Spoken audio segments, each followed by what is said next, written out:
আচ্ছা, আমাদের মনে হয় যে ভাই মানে অবশ্যই আমরা যেই অবস্থায় ছিলাম ফাইনালে আমাদের আ জেতার মতো একটা সিচুয়েশন ছিল। আর বাট আমার মনে হয় যে আমরা ওভারঅল যদি চিন্তা করি আমরা মোস্ট অফ দ্যা আ জায়গায় ভালো ক্রিকেট খেলেছি। আর বাট অবশ্যই যদি ফাইনালটা আমরা জিততে পারতাম আর কোনো ম্যাচে আরো কোনো ভুল কম করতাম তাহলে হয়তোবা আমি বলতাম যে একদম আমরা পারফেক্ট টুর্নামেন্ট খেলে ফিরেছি। বাট সেটা বলছি না। না দেখুন আপনার আ অবশ্যই সবাই একটু ডিসঅ্যাপয়েন্টেড ছিল। আম প্লেয়ার, কোচিং স্টাফ সবাই একটু ডিসঅ্যাপয়েন্টেড ছিল যে যেই জায়গা থেকে আমরা ম্যাচটা কামব্যাক করেছিলাম এবং প্রথমত ওখানে ওই সিচুয়েশন এ যাওয়ারই কথা ছিল না। বাট যেখান থেকে আমরা কামব্যাক করেছি সেখান থেকে আসলে আম শেষে সুপার ওভারে গিয়ে হারা।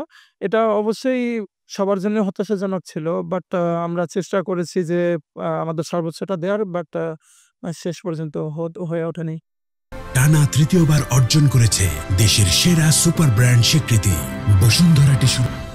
দেখুন আমার মনে হয় যে মানে আ আপনি ২ রকমই বলতে পারেন যে কে গেল আমি বলব যে সোহানকে আমরা পাঠিয়েছি। অবশ্যই সোহান পুরো টুর্নামেন্টেই আমাদের বেস্ট ব্যাটার ছিল।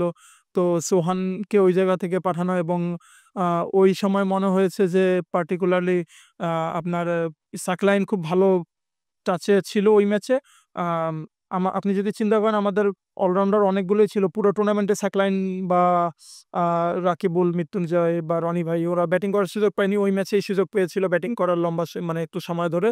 তো মনে হয়েছিল যে সাকলাইন যেহেতু ভালো টাচে আছে ওই ম্যাচে তো সেই চিন্তা করেই তাকে পাঠানো হয়েছিল। আর সোহান তো অবভিয়াস চয়েস ছিল। না দেখুন আমার মনে হয় না যে সুপার ওভারে কোনো টিমই এরকম অভ্যস্ত।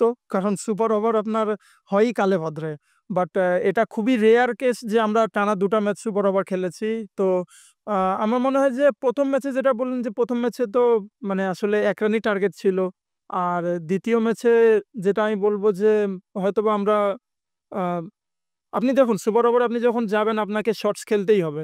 আ সেটা ইন্ডিয়ানরা বলুন, আমরা বললেন, পাকিস্তানি বলুন, যারাই এগিয়ে যাবে শটস খেলতেই হবে। এখন ওখানে আপনাকে আ হাই রিস্ক শটসই খেলতে হয় স্বাভাবিক। তো অনেক সময় দেখা যায় যে আম ক্লিক করে, অনেক সময় ক্লিক করে না। তো আমি এইভাবেই দেখছি আসলে ব্যাপারটাকে।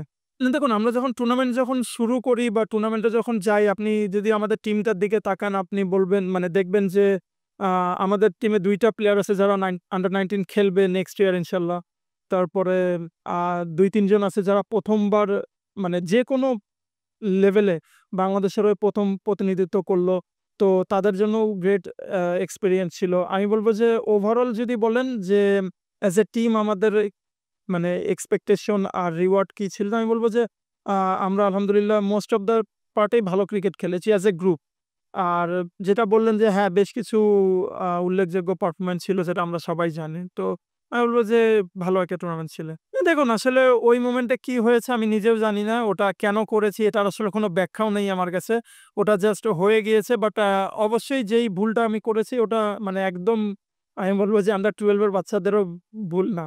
তো আসলে আমি এটা বললাম যে এটার কোনো ব্যাখ্যা নেই আসলে আমার কাছে। তো আমার কাছে মনে হয়েছে যে আমি একটা ভুল করেছি এবং দ্যাটস ওয়াই ওই গেস্চারটা করছিলাম যে thank you, sorry to you আর For more updates, subscribe to our YouTube channel and click on the bell icon. Follow us on Facebook and Instagram. Download T Sports app to enjoy exciting games and highlights. Visit tsports.com.